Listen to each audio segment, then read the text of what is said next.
اللهم صل وسلم وبارك على سيدنا محمد وعلى اله وصحبه اجمعين. شكرا جدا يونيك على الهديه القمر الجميله دي. كوستر جميل جدا. نيفر جيف اب. ده كان اول هديه يجيلي عشان افتتاح القناه، بس هو هنا تحس انه مقلوب، يعني عشان بصور بالكاميرا الاماميه يعني. شكرا جدا، ذوقك جميل قوي وشغلك احلى. النهارده ان شاء الله هنعمل خضار سوتيه، ينفع بقى الدايت او غير دايت. هي بصراحه اكله يعني خفيفه وسهله وجميله ومفيدة جدا بصراحة. يعني انتوا ممكن تعودوا الأطفال عليها من صغرهم علشان لما يكبروا يتعودوا ان هم ياكلوا الخضار، لأن الخضار صحي جدا. بتعمليها ازاي بقى؟ أي خضار عندك في البيت اللي متوفر عندك. أنا كان عندي كوسة وجزر وفلفل ألوان وفلفل أخضر وفلفل حامي عشان بحب الحاجة تبقى محرقة شوية.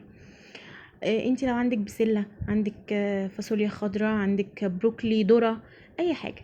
بنعمل ايه؟ بنقطع الخضار بتاعنا ونراعي في التقطيع ان احنا ما نخليش الجزر سميك قوي بحيث ان هو ما ياخدش وقت معايا في السوا، او الاكل كله يستوي وهو لا. وما نخليش الكوسه مثلا رفيعه بحيث انها تتهري معايا اثناء الاكل. طب بنظبط الموضوع ده ازاي؟ الكوسه لو انت عايزه تقشريها قشريها، لو مش عايزه خلاص. انا قشرت لكم واحده بس، لكن انا في العادي ما بقشرهاش. والجزر لازم طبعا اقشره وبقطعه، بحاول اقطعه رفيع شويه ارفع من الكوسه. انتوا اللي عارفين الجزر صلب شويه فبياخد وقت في السوا اكتر يعني. وانا سايبه ميه على النار بتغلي عشان هسلق فيها الجزر الاول لوحده، وبعد كده ابقى انزل بالكوسه، بس لما يعني ايه الجزر يخش في السوا شويه. هنا الميه مغليه، حطيت فيها الجزر وغطيت عليه لمده 5 دقايق او 10 دقايق، وبعد كده حطيت الكوسه. اسيبهم بقى كده يغلوا مع بعض لحد ما اقطع باقي الخضار. المهم ان انا ما اخليش الحاجه تستوي، ابقى عارفه الحاجه بتستوي ازاي واحطها بالترتيب.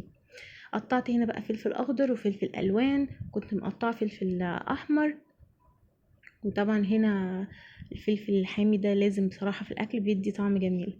هنا خلاص كنت لقيتهم اتسلقوا، صفيت يعني شلتهم من الميه وصفيتهم وغسلتهم بميه ساقعه.